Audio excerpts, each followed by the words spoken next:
Dawn fractures against raw stone as the machine exhales.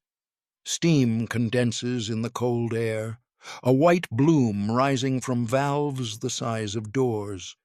Below it, the hillside waits, silent, ancient, unprepared. Iron treads settle with a sound like distant thunder, each plate weighing more than a wagon, pressing centuries of geology into a shallow tremor. The ground answers, not with resistance, but with a low, unwilling compliance. 11,000 tons of steel align themselves with purpose. Gears the diameter of rooms rotate into engagement. A cable sings, tensioned to a precise limit, humming like a living thing. At the signal, no whistle, no shout, the buckets descend. They do not bite, they consume. Earth vanishes by the ton. Shale and clay lifted, measured, discarded with methodical indifference. A hill that took 1,000,000 years to rise begins to lose its name. Men stand at prescribed distances, faces smudged with coal dust and sleep, counting rotations, listening for deviations. One misjudged sound, one irregular vibration, and the machine's mass would become momentum, its certainty a catastrophe. The boiler pressure creeps upward. Rivets sweat. Somewhere inside the frame, a hairline flaw remembers the day it was forged. Rails wait beyond the cut, their path drawn in chalk across the valley floor. They demand a grade that nature never intended. The machine exists to resolve that argument. It was not built to ask permission. It was built to move mountains, to translate stubborn elevation into timetable and profit, to turn stone into schedules. As the sun clears the ridge, the shadow shifts. The machine's silhouette lengthens, a moving cliff that swallows men and stone alike. With each pass, the hill lowers, the air thickens with dust, and the stakes sharpen. What stands here is not merely iron and steam, but a wager. That calculation can overpower weight, that control can survive scale, that progress can be engineered without consequence. The hillside is losing.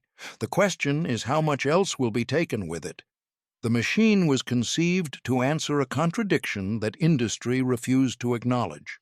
It promised absolute control, yet it was born from excess. Its designers claimed precision, but relied on overwhelming weight. At 11,000 tons, it did not negotiate with the land. It subdued it. Every calculation, every drawing, every rivet assumed that mass itself could be disciplined, that enough steel, properly arranged, could be made obedient. Railway executives spoke of gradients and schedules. Engineers spoke of tolerances and load paths. Investors spoke of distance collapsing into profit. Beneath all of it lay a quieter assertion. That scale could erase uncertainty. If a shovel was too small, make it larger. If terrain resisted, add pressure. If time was lost, consume more ground per hour. The mountain mover embodied this logic, carrying it to an extreme few had witnessed and fewer fully understood. Yet mass is not passive. Weight stores energy. It magnifies error. A deviation measured in millimeters at the drawing table became meters in the field. A misjudged stress did not fail politely. It cascaded. The very thing that made the machine effective also made it unforgiving. Control was real, but it was narrow, maintained only so long as every assumption held. Oh, this was the paradox at the heart of the enterprise. The machine existed to eliminate risk by force of scale, but its scale created new forms of danger, silent, cumulative, and difficult to reverse. Steam pressure rose evenly, but metal aged unevenly. Loads were averaged, yet fatigue localized. The system functioned not because it was invincible, but because nothing had yet gone wrong. Men were instructed to trust gauges over instinct, procedures over experience. Sound mattered more than sight. A healthy engine had a rhythm. A sick one whispered first. The paradox extended to labor itself. Hundreds of workers were reduced to a few operators, and those operators were reduced to caretakers of indicators they could not see inside. In public, the machine was framed as triumph. Photographs emphasized its dominance over terrain, its symmetry, its apparent calm. Privately, engineers kept notebooks thick with contingency. They knew that mastery at this scale was conditional. The question was never whether the mountain mover could reshape land. It already was. The question was how long control could be sustained before mass asserted its own will, and what the cost would be when calculation finally met consequence. By the final decades of the 19th century, railways had exhausted the easy victories. The flatlands were claimed, the river valleys traced, the profitable corridors stitched together with iron. What remained were the elevations, folded terrain, fractured rock, hills that rose without regard for balance sheets or timetables. These were not scenic inconveniences. They were economic barriers, each percent of gradient translating into reduced tonnage, slower schedules, and higher fuel costs and fragile margins. Railroad companies faced arithmetic that no rhetoric could soften. A single sustained incline of 2% could halve a locomotive's effective load. Additional engines meant additional crews, additional coal, additional wear. Detours around hills consumed miles, time, and land rights. Tunnels promised relief, but demanded years of drilling, unstable geology, and capital locked away without return. The terrain was dictating terms, and the industry was running out of acceptable compromises. Governments were not neutral observers. Railways were arteries of state power, binding markets, moving troops, and asserting presence across interior regions. Delays were framed as national inefficiencies. Legislatures granted charters, land, and legal protections, but they expected results. Contracts carried penalties measured in days. Deadlines hardened.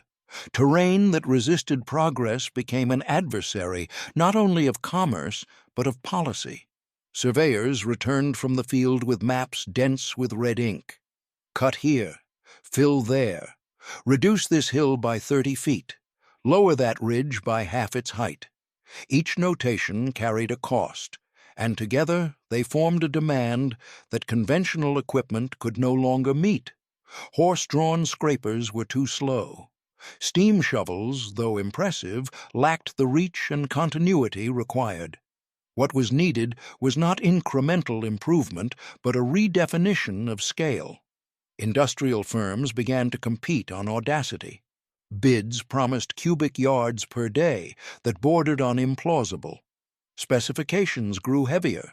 Foundations deepened. Rail alignments were drawn straighter, more aggressive. And assuming that Earth itself could be rearranged to comply.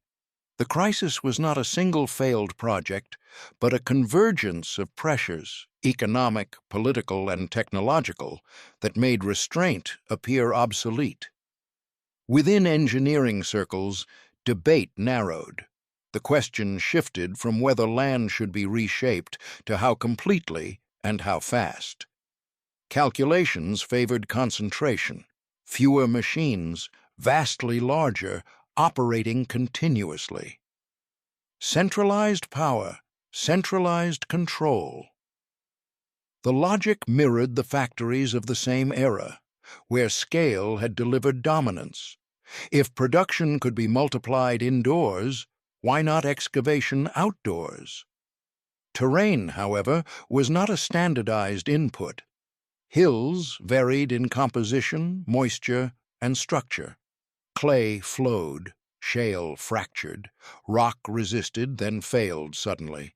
These variables were acknowledged, noted, and then subordinated to averages. Risk was spread across projects and budgets, treated as manageable noise. The historical crisis lay precisely there, in the moment when uncertainty was mathematically minimized but physically amplified. The railway industry stood at a threshold. Either it would accept the limits imposed by geography, or it would attempt to overpower them outright. The decision was not announced. It was embedded in contracts, blueprints, and procurement orders. By the time the machine appeared on site, the choice had already been made. The proposal did not arrive as spectacle, it came as numbers, load tables, stress diagrams, production curves plotted against time and terrain. The concept was simple in phrasing and radical in implication. A single excavation system weighing 11,000 tons, or capable of continuous operation, consuming earth at a rate previously distributed across dozens of smaller machines. It would not relocate frequently. It would dominate a section of land until the land conformed. Design responsibility fell to a small coalition of engineers whose reputations were built on incremental successes. None had overseen a system of this magnitude. They extrapolated from known principles, steam power, bucket ladders, rail-mounted frames, scaling each component beyond precedent. Where uncertainty appeared, it was absorbed by thickness. Plates doubled, beams widened, safety factors grew conservative on paper, then quietly trimmed to keep total mass within transportable limits. Fabrication demanded facilities operating at the edge of contemporary capability. While foundries poured castings weighing more than entire locomotives, riveting crews worked in shifts around the clock, the sound of pneumatic hammers echoing across industrial districts. Tolerances were looser than modern standards, yet unforgiving at scale. A misaligned bearing by a fraction of an inch would translate into binding under load. Corrections were made with heat, wedges, and force. Transportation to the site was an operation unto itself. Components moved by rail in sections, escorted by crews tasked solely with monitoring axle temperatures and track stress. Bridges were reinforced in advance, sidings were cleared, schedules bent around the machine's passage. Assembly occurred where the cut would begin, piece by piece, the frame rising over weeks like a manufactured landform. The industrial press framed the project as inevitability. Illustrations emphasized symmetry and order, presenting the machine as an extension of rational planning rather than a gamble. Investors were reassured by scale, competitors were unsettled by it.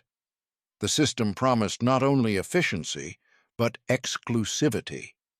Few firms could afford to build or operate such a device. Fewer still could repair it if something went wrong. Once operational, early performance justified the ambition. Daily excavation totals exceeded projections. Hillsides retreated with mechanical regularity. Rail alignments advanced on schedule. Costs per cubic yard fell sharply after initial outlays. Executives toured the site, standing at safe distances, gesturing toward progress made visible by absence. Where land had been, there was now air. Success bred acceleration. Operating hours extended. Maintenance windows shortened. Redundancies planned on paper were deferred in practice. The machine was most profitable when it did not stop, and every shutdown invited scrutiny. Engineers logged deviations, but management prioritized throughput. The system had been built to prove a point, and it was proving it loudly. What went largely unspoken was how narrow the margin had become. The machine functioned as designed, but design itself had been compressed by deadlines and expectation. Industrial rise was measured in output, not resilience. The invention had answered the immediate crisis with authority. Whether it could endure the consequences of that authority remained an open question. deferred by momentum and masked by success. At rest, the machine appeared static, almost architectural. In operation, and it revealed itself as a system in constant negotiation with force. Power originated in a bank of boilers arranged along the rear spine, each consuming coal at a measured rate to maintain a working pressure calibrated within a narrow band. Steam lines branched forward, insulated and flanged, feeding engines that converted expansion into rotation. Every turn of the crankshaft represented controlled release, energy transformed just long enough to be useful.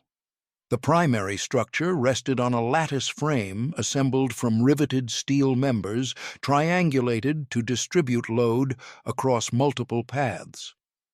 This was not elegance for its own sake. It was necessity. 11,000 tons could not be trusted to a single beam or joint. Load traveled outward, down, and back again, a closed circuit of stress that shifted as the machine advanced. And engineers spoke of balance, but balance here was dynamic, recalculated with every bucket lifted. The excavation mechanism dominated the forward section, a continuous ladder of steel buckets mounted on an endless chain. Each bucket held several tons of earth, scooped, lifted, inverted, and discharged with mechanical indifference. The ladder's angle was adjustable, allowing operators to maintain a consistent cut regardless of slope. Adjustment, however, required precision. Too steep, and strain multiplied at the drive sprockets. Too shallow, and productivity collapsed. Movement relied on a system of crawlers and rail guides designed to distribute ground pressure. Even so, the machine compressed soil beyond recovery. Beneath the tracks, wooden mats and crushed stone were laid in advance, forming a temporary foundation that shifted daily. As surveyors monitored settlement with marked stakes, any asymmetry threatened alignment, and alignment governed everything from gear wear to bucket tracking. Control was centralized in a small cabin suspended above the main frame. From there, operators read gauges that translated invisible forces into numbers: boiler pressure, steam temperature, chain tension, bearing heat. The system assumed rational response, detect deviation, intervene early, restore equilibrium. What it could not account for was simultaneity, multiple stresses accumulating across different subsystems, each within tolerance individually, but hazardous in combination. Lubrication was constant and imperfect. Oil lines ran hundreds of feet, feeding bearings that rotated under immense load. Viscosity changed with temperature. Dust infiltrated seals. And metal surfaces polished themselves thin. Maintenance crews worked between cycles, tightening, replacing, compensating. They were not restoring original condition. They were delaying divergence. Every calculation carried assumptions about material behavior. Steel was treated as uniform, fatigue as predictable, wear as linear. In reality, microfractures propagated unevenly. Heat cycles altered grain structure. Rivets loosened, then seated again under load, masking movement. The machine's anatomy was robust, but it was not inert. It aged from the moment steam first entered the lines. Engineers understood this, in theory. They had built margins where they could afford them. Where they could not, they relied on observation and experience. And the giant was monitored like a patient whose vital signs were known, but whose internal condition could only be inferred. As long as outputs remained high and gauges read within limits, confidence held. The breakdown lay not in ignorance, but in the belief that complexity, once mapped, would remain obedient. The flaw was not singular, and it was not dramatic. It did not announce itself with fracture or fire.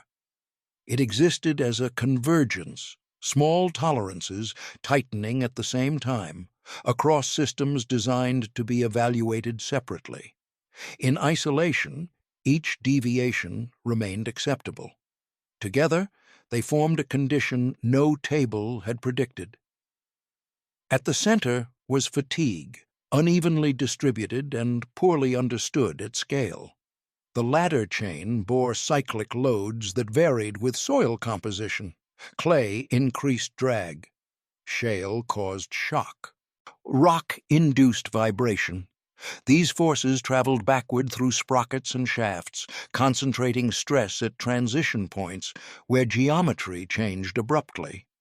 Engineers had reinforced these areas, but reinforcement altered stiffness, redirecting strain into adjacent components that had been designed under different assumptions. Heat compounded the problem. Extended operating hours elevated temperatures beyond the ranges anticipated for continuous duty. Bearings ran hotter, thinning lubricants. Steam lines expanded, subtly shifting alignment. Riveted joints, set cold during assembly, experienced repeated thermal cycling. Over time, this cycling loosened some connections while tightening others, redistributing load paths without external indication. There were warnings. Chain tension readings began to fluctuate more than expected. A persistent vibration appeared at certain operating angles, disappearing when the ladder was raised or lowered by a few degrees. Maintenance logs recorded accelerated wear on specific pins and bushings. None of this constituted failure. All of it could be rationalized as normal aging under heavy use. Management pressure played its role. Shutdowns were costly, visible, and difficult to justify, while output remained high. Engineers recommended longer inspection intervals. Those recommendations were negotiated downward. Repairs were scheduled around production, not instead of it. The machine's success insulated it from scrutiny. The more indispensable it became, the less tolerance there was for interruption. The structural danger lay in coupling. A worn bearing increased friction. Increased friction raised temperature. Elevated temperature altered clearances. Altered clearances increased vibration. Vibration accelerated wear elsewhere. The system was stable only as long as feedback loops remained damped. Gradually, they were not. Operators adapted without fully understanding why. They adjusted speeds, altered cut depths, compensated by feel. Experience masked degradation. The machine continued to perform, but it did so by consuming its own margin.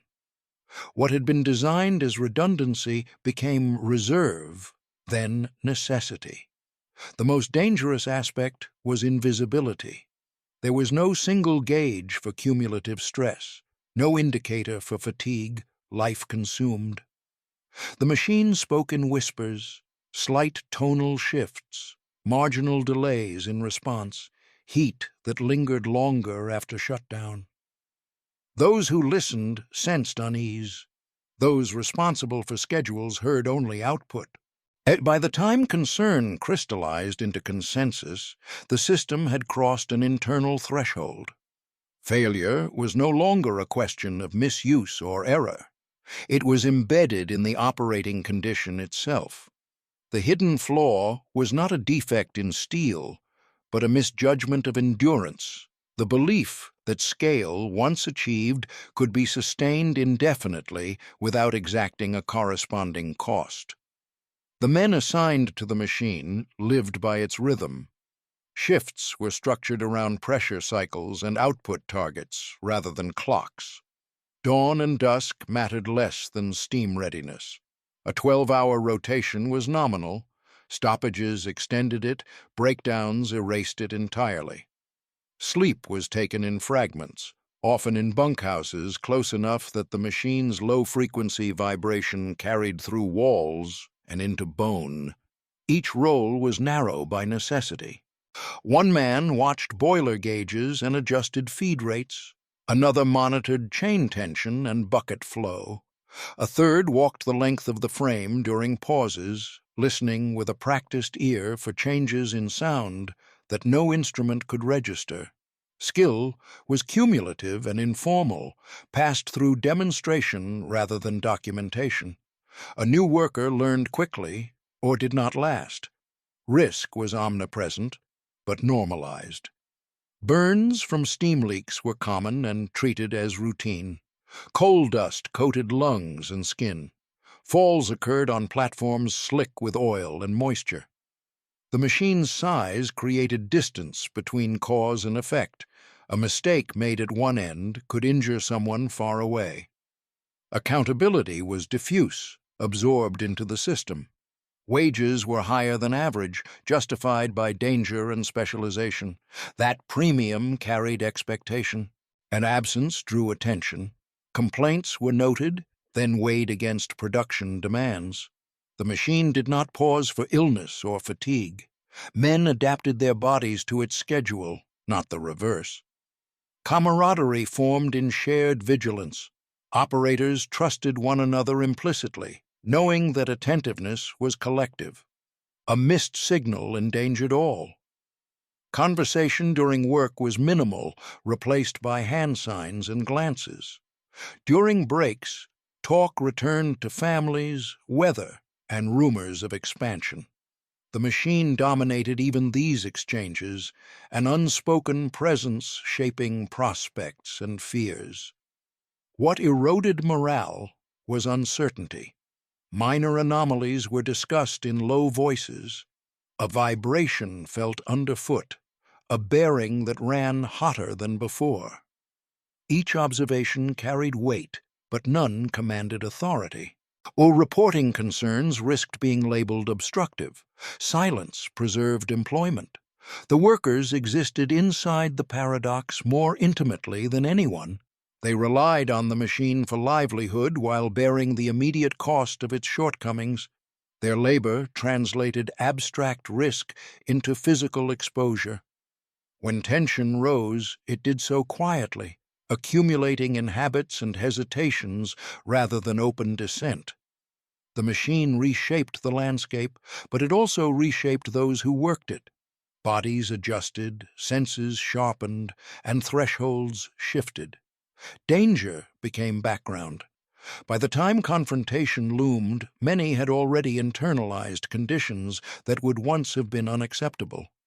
Immersion did not blunt awareness, it constrained response. The moment did not arrive with spectacle. There was no single sound that could be isolated afterward as the beginning.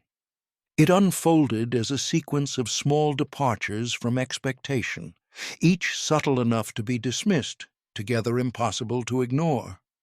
Output had dipped by less than 4% over 3 days. Management attributed it to denser material in the cut. Operators noticed something else. The ladder's return cycle lagged by a fraction of a second. Buckets emptied unevenly, some releasing late, others striking the chute with a hollow impact that carried farther than it should have.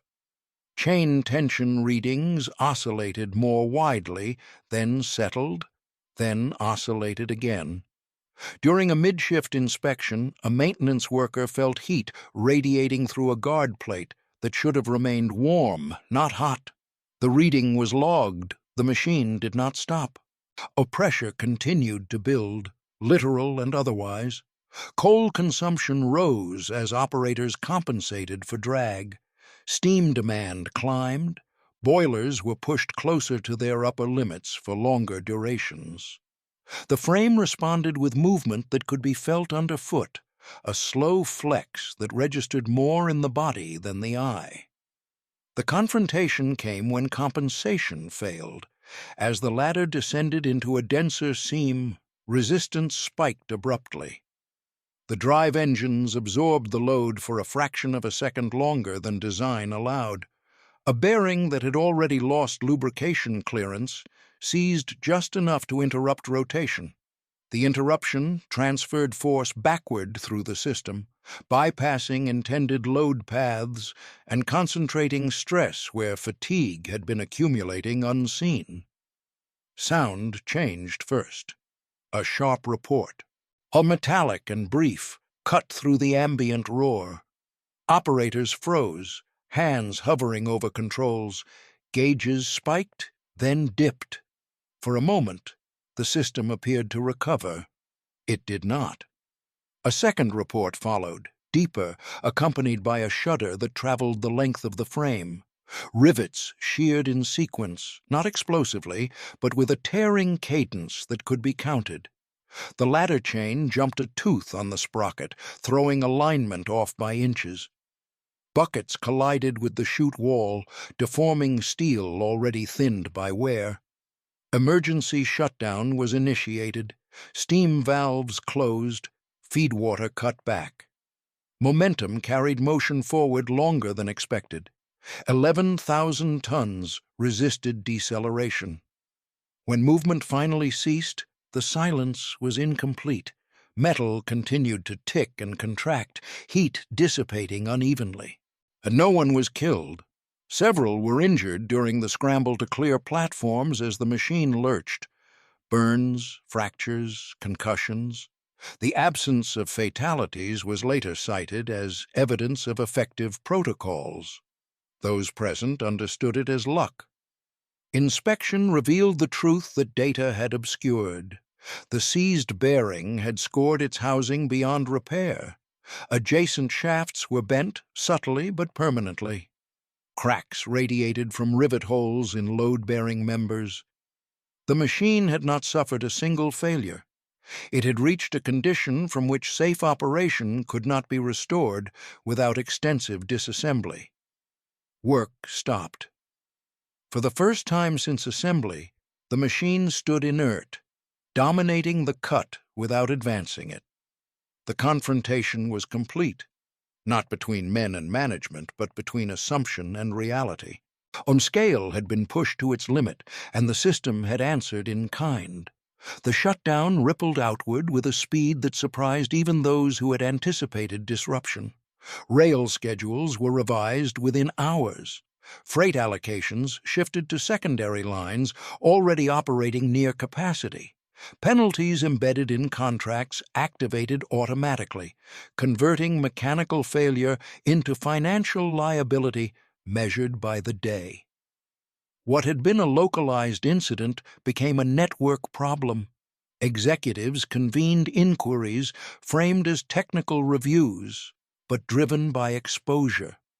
Engineers were asked for timelines, not causes. The question was not what had failed, but how long repair would take, and whether output could be restored before alternatives were exhausted. Early estimates proved optimistic. Disassembly alone required weeks. Replacement components would have to be fabricated from scratch, their dimensions informed by lessons learned too late. Regulators arrived with mandates sharpened by visibility. The machine had been publicized as proof of industrial competence. Its failure, even without mass casualty, demanded explanation. Inspection standards were revisited. Reporting requirements expanded. Fatigue analysis, once treated as theoretical, entered compliance language. What had been internal concern became external obligation. Labor felt consequences differently. Injured workers received compensation, but uncertainty spread among those still employed. Temporary layoffs followed. Specialized crews were reassigned or released. The machine's uniqueness, once a guarantee of employment, became a liability, and her skills tied to a single system were not easily transferred. Within engineering circles, the incident altered discourse. Scale was no longer discussed solely in terms of efficiency. Papers and presentations began to address coupling effects, cumulative stress, and the limits of redundancy. The failure was dissected not as an anomaly, but as an outcome consistent with prevailing assumptions. Quietly, design philosophies shifted. The landscape bore marks of incompletion. Cuts ended abruptly. Slopes remained half-leveled, raw, and unstable. The promise of straight rails across conquered terrain was deferred. Nature reclaimed margins through erosion and collapse, undoing some of what had been forced. The systemic consequence was not retreat from ambition, but recalibration. Industry absorbed the lesson unevenly, translating it into new rules. Thicker margins, slower schedules. The cost was distributed across balance sheets and time, diffused enough to avoid singular blame. Yet the message persisted. Mastery purchased through mass carried obligations that could not be deferred indefinitely. The machine was never fully rebuilt. Portions of it returned to service in altered forms, its boilers repurposed, its steel cut down and absorbed into lesser systems, but the mountain mover, as a unified instrument, passed quietly into obsolescence. Its absence was not commemorated with ceremony. It was documented in reports, footnoted in engineering texts, and remembered unevenly by those who had stood beneath it. Railways did reach the terrain it had been meant to conquer. They did so more slowly, with smaller machines working in sequence rather than in dominance. Grades were moderated.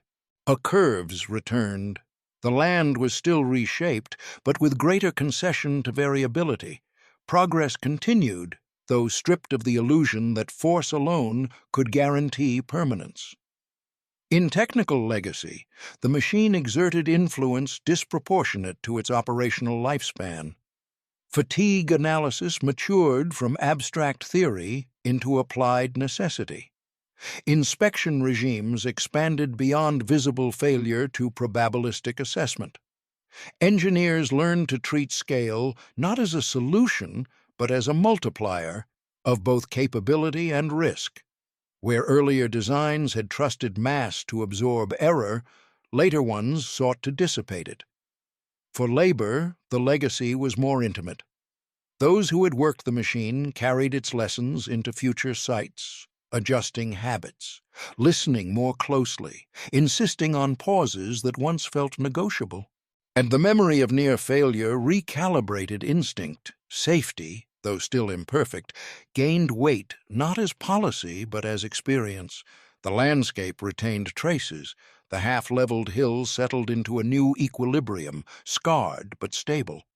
Vegetation returned unevenly.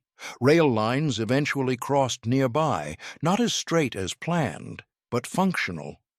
The machine's intended triumph became an influence rather than a monument. What endured most clearly was the central paradox. The mountain mover proved that calculation could indeed overpower terrain, but only temporarily and at cost.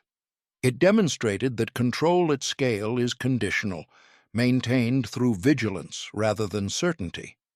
The machine did not fail because it was poorly conceived. It failed because it was conceived within a belief system that underestimated duration. Industrial history often celebrates the first and the largest. This machine occupies a quieter category. It marks the boundary where ambition met endurance and learned the difference.